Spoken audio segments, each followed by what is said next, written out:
Hi, and welcome back to this week's Parsha share on Sefer Maayan Beit Hashoeva. I'd like to share with you two small snippets of Rav Schwab on beginning of Parshas Vayikra, Sefer Vayikra, on this Erev Shabbos of Parshas Vayikra and Shabbos Zachor, and leading up to the week of Purim as well.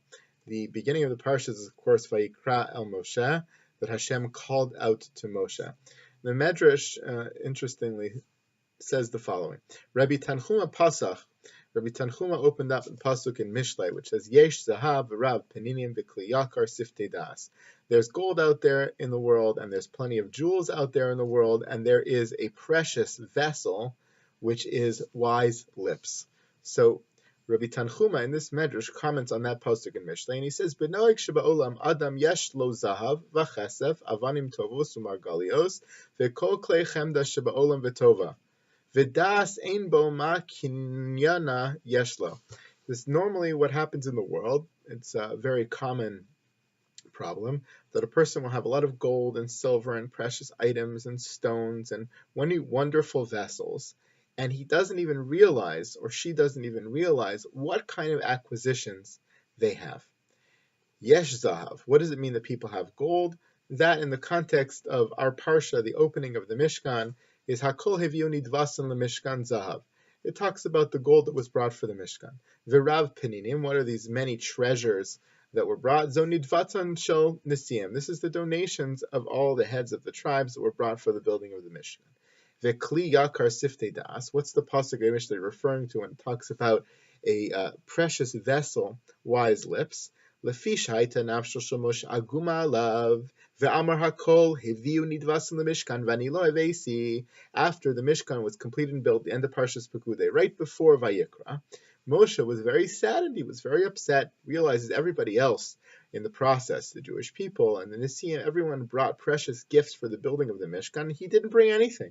Amar le HaKadosh Baruch Hu chayecha shediburcha chaviv alai yoser min hakol. Hashem says, Chas v'shalom, don't think that way. You, in fact, brought a tremendously precious gift, more precious than all the rest. Shemikulo lo kara hadibur el Moshe vayikra el Moshe. Your dibur, your speech, Moshe, is more precious to me than all the gifts that anyone else brought. And the proof for that, says Rabbi Tanchuma, is that Hashem called out to Moshe. That's the beginning of the words of our parsha, vayikra el Moshe. Rav Schwab now takes apart this medrash and explains as follows: Lahavin lama be'emes lo hevi Moshe nidvaso lemishkan harei kol echad misrael vidavar ve'ech zeh shenimna Moshe milin darev gamkein. Really, Taka, we should understand, why didn't Moshe bring anything? Everybody brought stuff. Moshe could have brought stuff. Why didn't he?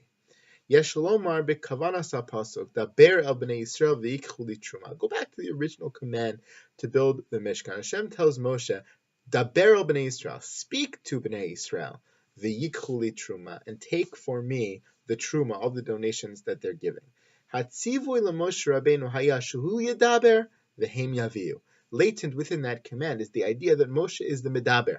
He is the mitzaveh. He's the one who commands. He's the one who speaks, and the people are the one that bring. Moshe is not a bringer. Moshe is a speaker.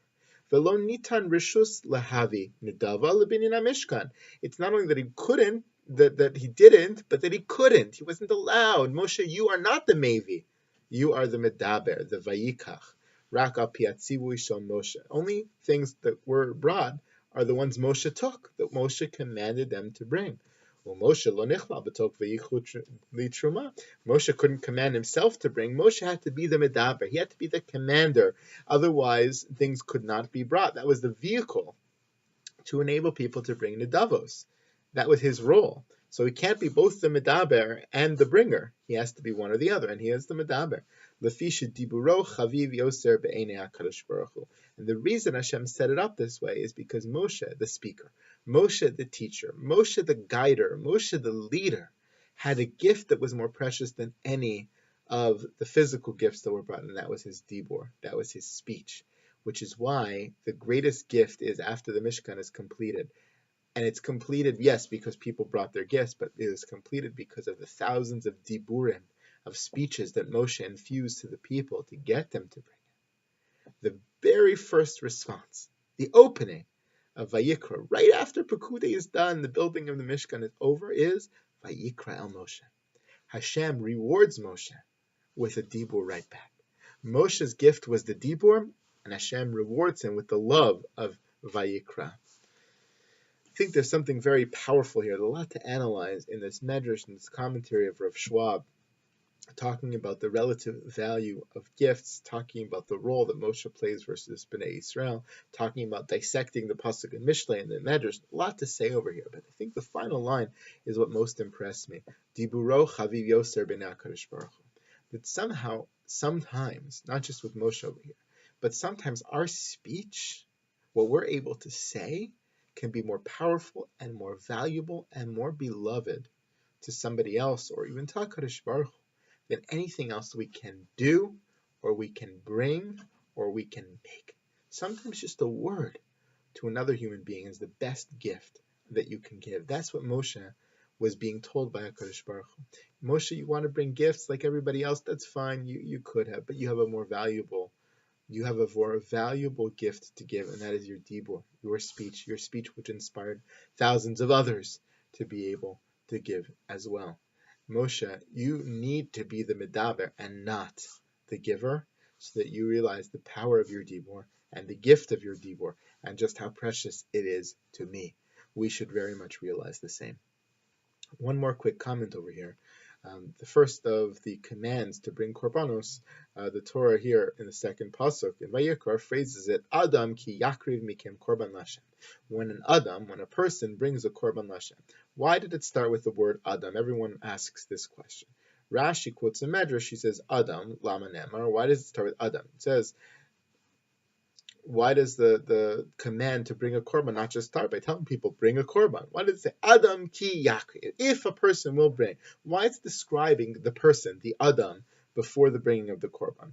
Ma Adam harishon lo yikriv min hagezel shekol hayashelo afatem lo takriv min hagezel, was to teach a lesson.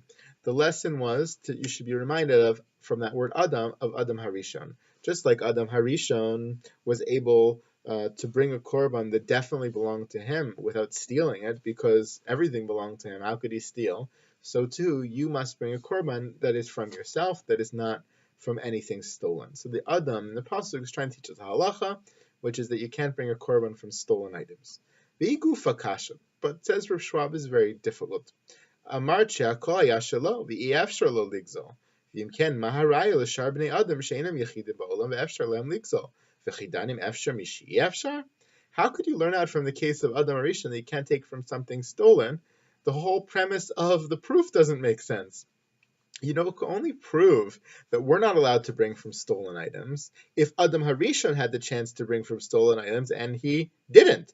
The very point that there was nothing that wasn't his actually proves that his bringing from his own doesn't prove anything. It doesn't prove that you can't bring from someone else's stuff. It doesn't prove that you can't bring from stolen items.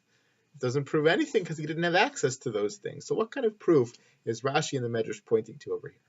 Umukach sheikar kepedas haTorah kan bipsul gezel gavoa eno mishum shechatav mamon chavero sharei ben kach uben kach ben Hashem kvar eno mamon chavero do kohechad isa begez gazia derachmana ita ela shepsul gazel hu machma she'eno mamon hamakriv.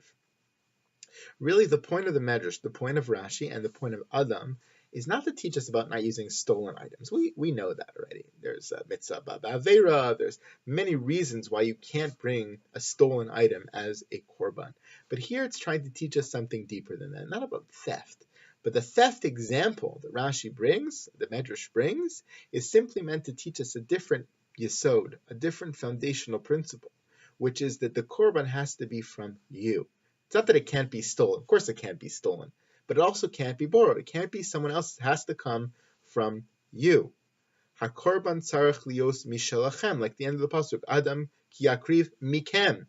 From you, you have to bring the korban that belonged to you. Not just you have to bring it. Someone else's korban or a stolen korban or board korban has to be mikem. From you, it has to belong to you. Why would that be? What is being taught to us here in this principle? Shekol atzma shel avodas hakorbanos kulam husha oved yachzir lakadosh baruch hu kiviyachol mimasha kibal mimenu isbarach. The whole process of bringing a korban has to be that you bring something that belongs to you, because symbolically speaking, the offering of a korban to Hashem is supposed to mimic and to simulate you taking something that HaKadosh Baruch Hu gave you, recognizing that HaKadosh Baruch Hu gave it to you, and returning it kiviyachol to HaKadosh Baruch Hu. To return something to Hashem, it has to come from something Hashem gave you. Shakol haya shelo yisbarach ba'akriva korban Hashem kayam ba'atzmo adam ki yakriv mikem korban kinin shenemar ki mimcha kol miyadcha natnu lach. Everything comes from you, Hashem, and if I have something, I have to recognize that that comes from you, and the way I'm going to do that is to give a little bit of back to you. If you're taking from stolen items and giving that back to HaKadosh Baruch Hu, it doesn't instill the lesson that is supposed to be taught. If you're taking something borrowed that doesn't belong to you and giving it to HaKadosh Baruch Hu, forget the gezel problem. That's not the issue that the Medrash or Rashi is trying to teach us here. Adam ki yakriv mikem means that it has to belong to you.